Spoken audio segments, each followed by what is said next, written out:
आकाश आनंद ने बुआ मायावती से सार्वजनिक तौर पर माफी मांगी। ट्विटर पोस्ट में लिखा, मेरी गलतियों को माफ कर मुझे फिर से पार्टी में काम करने का मौका दें, आगे से कोई गलती नहीं करूंगा। आकाश आनंद ने लिखा, मायावती ही मेरी राजनीतिक गुरु और आदर्श, अब सिर्फ उनके ही दिशा निर्देशों का पालन करूंगा।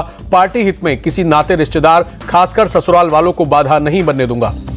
गुना हिंसा के मुख्य आरोपी को कांग्रेस से कनेक्शन, पार्टी का सक्रिय सदस्य था आरोपी विक्की खान, कांग्रेस के टिकट पर लड़ चुका है पार्षद का चुनाव। गुना सिंह पर एसएसपी मान सिंह ठाकुर बोले, फिलहाल स्थिति नियंत्रण में, असामाजिक तत्वों के खिलाफ सख्त कार्रवाई होगी। सिलचर में पुलिस और प्रदर्शनकारियों की झड़प, पुलिस ने लाठीचार्ज कर उपद्रवियों को खदेड़ा, इलाके में तनाव के चलते भारी पुलिस बल तैनात। पश्चिम बंगाल के मुर्शिदाबाद के बाद असम के सिलचर में भी वक्फ कानून के विरोध में हिंसक प्रदर्शन, उग्र भीड़ का पुलिस पर पथराव।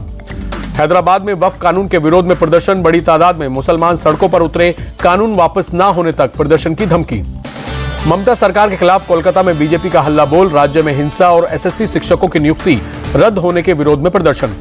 मुर्शिदाबाद में सुरक्षा सख्त, भारी संख्या में सेंट्रल फोर्सेस तैनात, हिंसा के बाद कलकत्ता हाईकोर्ट ने दिए थे केंद्रीय बलों की तैनाती के आदेश।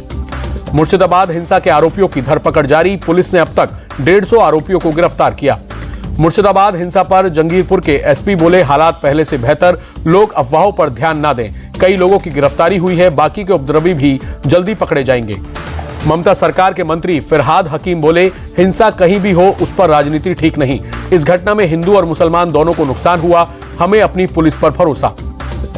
पश्चिम बंगाल सरकार के मंत्री सिद्दीकुल्ला चौधरी का बड़ा बयान, कहा लोग बीएसएफ की गोली से मारे गए, जांच होगी तो सच सामने आ जाएगा। ममता के मंत्री सिद्दीकुल्ला चौधरी बोले, हमारा प्रदर्शन लोगों को जागरूक करने के लिए, प्रोपेगेंडा फैलाकर ममता सरकार को बदनाम कर रही है बीजेपी। मुर्शिदाबाद हिंसा को लेकर सीएम योगी बोले, बंगाल में वक्फ के नाम पर हिंसा फैलाई जा रही है, हिंदुओं की निर्मम हत्या हुई, फिर भी ममता बनर्जी ने आवाज नहीं उठाई। सीएम योगी बोले, वक्फ कानून पर हिंसा भड़काई जा रही है, लोगों को डराया जा रहा है, सच तो यह है कि वक्फ के नाम पर लाखों एकड़ जमीन पर कब्जा हो रखा है। सीएम योगी आदित्यनाथ का विपक्ष पर निशाना, बोले विपक्ष दुष्प्रचार में माहिर, कोई ना कोई प्रोपेगेंडा चलाता रहता है, विपक्ष नहीं चाहता कि दलित और वंचित चैन से रहे। मुर्शिदाबाद हिंसा पर ओवैसी बोले, मैं पश्चिम बंगाल सरकार का प्रवक्ता नहीं, हमने हमेशा हिंसा की निंदा की है और करते रहेंगे, विरोध प्रदर्शन शांतिपूर्ण होना चाहिए। मुर्शिदाबाद हिंसा पर जेडीयू नेता केसी त्यागी बोले, ये घटना अचंभित और दुखी करने वाली, हिंसा से पूरा देश स्तब्ध है। मुर्शिदाबाद हिंसा पर आरजेडी सांसद मनोज झा बोले, हिंसा दुर्भाग्यपूर्ण है, शांतिपूर्ण तरीके से प्रतिरोध हो। बंगाल से बीजेपी सांसद ज्योतिर्मय सिंह महतो ने गृह मंत्री अमित शाह को लिखी चिट्ठी, बंगाल के चुनिंदा सीमावर्ती जिलों को एएफएसपीए के तहत अशांत क्षेत्र घोषित करने की मांग। बीजेपी का मुर्शिदाबाद से हिंदुओं के पलायन का दावा, शुभेंदु अधिकारी ने शेयर किए पलायन का वीडियो। शुभेंदु अधिकारी बोले, 400 से ज्यादा हिंदुओं ने अपना घर छोड़ा, मुर्शिदाबाद के धुलियान से 400 लोगों का पलायन हुआ। नेता विपक्ष शुभेंदु अधिकारी ने बंगाल में प्रेसिडेंट रूल लगाने की मांग की, कहा सीएम ममता से नहीं संभल रही कानून व्यवस्था। मुर्शिदाबाद हिंसा के विरोध में शहीद दिवस मनाएगी बीजेपी, शमशेरगंज में मारे गए हिंदुओं की याद में काली पट्टी पहनेंगे बीजेपी कार्यकर्ता। वक्फ को लेकर कांग्रेस सांसद इमरान मसूद का भड़काऊ बयान, बोले हम 1 घंटे में इलाज करना जानते हैं, जिस दिन आ जाएंगे उस दिन इलाज कर देंगे। वक्फ कानून को लेकर एआईएमआईएम प्रमुख असदुद्दीन ओवैसी बोले, वक्फ कानून से मुसलमानों को फायदा नहीं, बीजेपी ने काला कानून बनाया। ओवैसी ने वक्फ कानून को असंवैधानिक बताया, बोले ये कानून असंवैधानिक है, संविधान के अनुच्छेद का उल्लंघन हुआ। ओवैसी बोले, मुसलमानों को बीजेपी शक की निगाहों से देखती है, मोदी सरकार ने मुसलमानों का अधिकार छीना। दिल्ली में जमीयत की बैठक के बाद मौलाना महमूद मदनी बोले, वक्फ कानून किसी के लिए सही नहीं, नए कानून से बिल्डरों को फायदा होगा। मौलाना मदनी बोले, लाठी डंडे से आप आवाज नहीं दबा सकते, वक्फ कानून के खिलाफ हमारी लड़ाई जारी रहेगी। वक्फ कानून के समर्थन को लेकर चंद्रबाबू नायडू पर बरसे कांग्रेस सांसद इमरान प्रतापगढ़ी। विजयवाड़ा में बोले, चंद्रबाबू ने आंध्र प्रदेश के लोगों को धोखा दिया, उन्हें जनता को जवाब देना होगा। ममता बनर्जी के वक्फ कानून नहीं लागू करने वाले बयान पर केंद्रीय मंत्री प्रहलाद जोशी का पलटवार, बोले यह केंद्रीय कानून है, सभी को इसे लागू करना होगा, किसी के पास कोई विकल्प नहीं। इमरान मसूद की वक्फ एक्ट के खिलाफ ढेर सारी याचिका डालने की अपील। हैदराबाद में बोले, आज नहीं जागे तो कल पछताएंगे, मस्जिदे मदरसे खाली हुए तो रोते फिरेंगे। कल हरियाणा जाएंगे प्रधानमंत्री मोदी, हिसार से अयोध्या के लिए पहली कमर्शियल फ्लाइट को हरी झंडी दिखाएंगे, हिसार एयरपोर्ट के नए टर्मिनल भवन की आधारशिला भी रखेंगे। अंबेडकर जयंती पर हरियाणा को कई परियोजनाओं की सौगात देंगे प्रधानमंत्री, यमुनानगर में थर्मल प्लांट समेत कई प्रोजेक्ट्स का उद्घाटन और शिलान्यास करेंगे। अंबेडकर जयंती के अवसर पर आज देश भर में भारत सरकार की तरफ से निकाली गई पदयात्रा, केंद्रीय मंत्री यात्रा में हुए शामिल। मुंबई में जय भीम पदयात्रा को केंद्रीय मंत्री रक्षा खड़से ने हरी झंडी दिखाई, कहा देश के विकास में युवाओं की भागीदारी बढ़ाना यात्रा का मकसद। पटना में भी जय भीम पदयात्रा का आयोजन। यात्रा से पहले केंद्रीय मंत्री मनसुख मंडाविया, सम्राट चौधरी और रविशंकर प्रसाद ने बाबा साहेब अंबेडकर को श्रद्धांजलि दी। जय भीम पदयात्रा में मनसुख मंडाविया भी शामिल हुए। बोले, बाबा साहेब ने देश को संविधान दिया, संविधान का सम्मान करें और विकसित भारत के लक्ष्य को पूरा करना चाहिए। रायपुर में जय भीम पदयात्रा निकाली गई। मुख्यमंत्री विष्णु देव साय पदयात्रा में शामिल हुए। अंबेडकर जयंती पर दिल्ली में वॉकथॉन का आयोजन। मुख्यमंत्री रेखा गुप्ता ने दिखाई हरी झंडी। बड़ी संख्या में लोग हुए शामिल। अंबेडकर जयंती से पहले लखनऊ में भी मैराथन का आयोजन। बड़ी संख्या में शामिल हुए लोग। कल देश भर में मनाई जाएगी अंबेडकर जयंती। कोऑपरेटिव कॉन्फ्रेंस में बोले सीएम मोहन यादव, एमपी में दूध के कारोबार में अपार संभावनाएं हैं। हमने कामधेनु गौपालन योजना लागू की है। दिल्ली में विदेश मंत्री जयशंकर ने बवेरिया के राष्ट्रपति मार्क सोडर से मिले। कई मुद्दों पर हुई बात। आदित्य ठाकरे का बीजेपी पर अटैक। बोले, बीजेपी की मानसिकता पुराने आक्रमणकारियों जैसी। महिलाओं और किसानों की स्थिति देखकर लगता है कि यहां मुगलों का शासन चल रहा है। पटना में भीम संवाद कार्यक्रम में सीएम नीतीश बोले, पहले की सरकारों में कोई काम नहीं होता था, हमारी सरकार ने सभी जाति के लोगों के लिए काम किया। जेडीयू नेता और केंद्रीय मंत्री लल्लन सिंह का बड़ा बयान। बोले, 2025 फिर से नीतीश, कोई नारा नहीं बल्कि सच्चाई है। तेजस्वी यादव के शराब वाले बयान पर केंद्रीय मंत्री नित्यानंद राय का पलटवार। बोले, शराबबंदी से बिहार को फायदा हुआ, उनके माता पिता के राज में बिहार बहुत बदनाम था।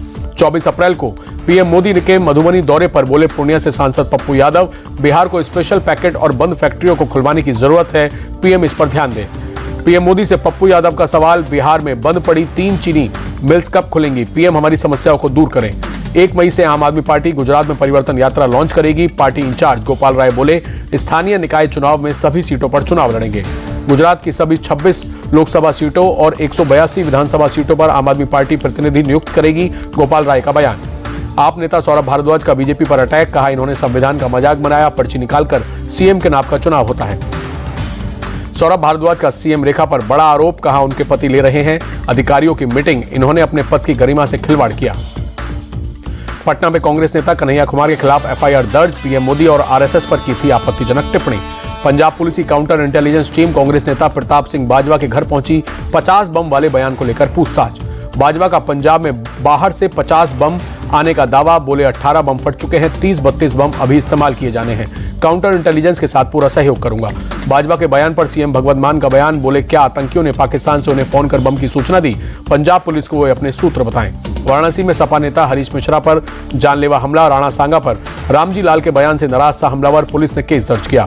किशतवाड़ में मारे गए आतंकियों के पास से 1 राइफल, 2 AK-47 कारतूस और दवाइयां बरामद। दवाइयों पर पाकिस्तान और लाहौर लिखा हुआ है। झारखंड में नक्सल विरोधी अभियान में जान गंवाने वाले जवान सुनील धान को सीएम सोरेन और राज्यपाल ने श्रद्धांजलि दी। शहीद के परिजनों से भी मुलाकात कर ढांढस बंधाया। डीआरडीओ की एक और बड़ी उपलब्धि, 30 kilowatt laser based weapon system का शक्ति प्रदर्शन। आसमान में दूर तक की मिसाइलों को पल भर में ढेर करने का दावा।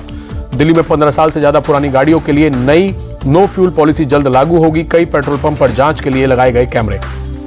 आंध्र प्रदेश के विशाखापट्टनम में पटाखा फैक्ट्री में ब्लास्ट। हादसे में 8 लोगों की मौत, 7 लोग घायल। कर्नाटक के हुबली में 5 साल की मासूम के साथ कथित दरिंदगी पर हंगामा।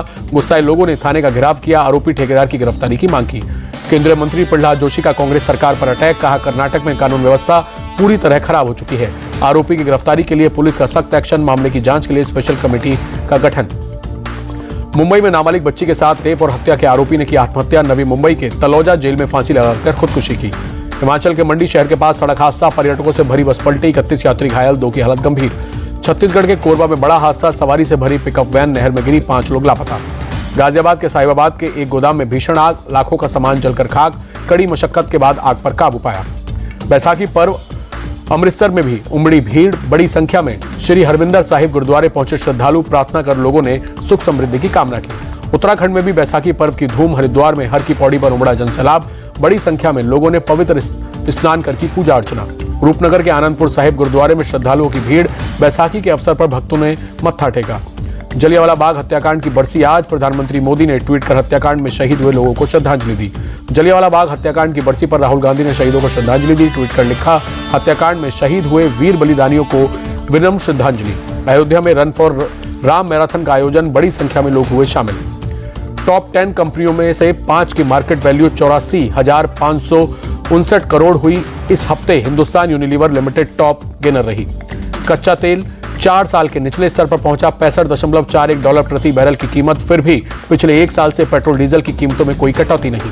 इस हफ्ते सोने ने फिर बनाया नया रिकॉर्ड। 93,353 रुपए प्रति 10 ग्राम पहुंचा सोना। इस हफ्ते चांदी की कीमत में भी उछाल। 1 किलो चांदी की कीमत 92,929 रुपए हुई। इंडियन बुलियन एंड ज्वेलर्स ने जारी किया आंकड़ा।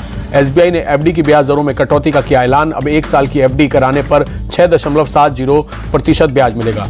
रेपो रेट में कटौती का असर दिखा। इंडियन ओवरसीज बैंक ने कर्ज पर ब्याज दर 0.25% घटाई।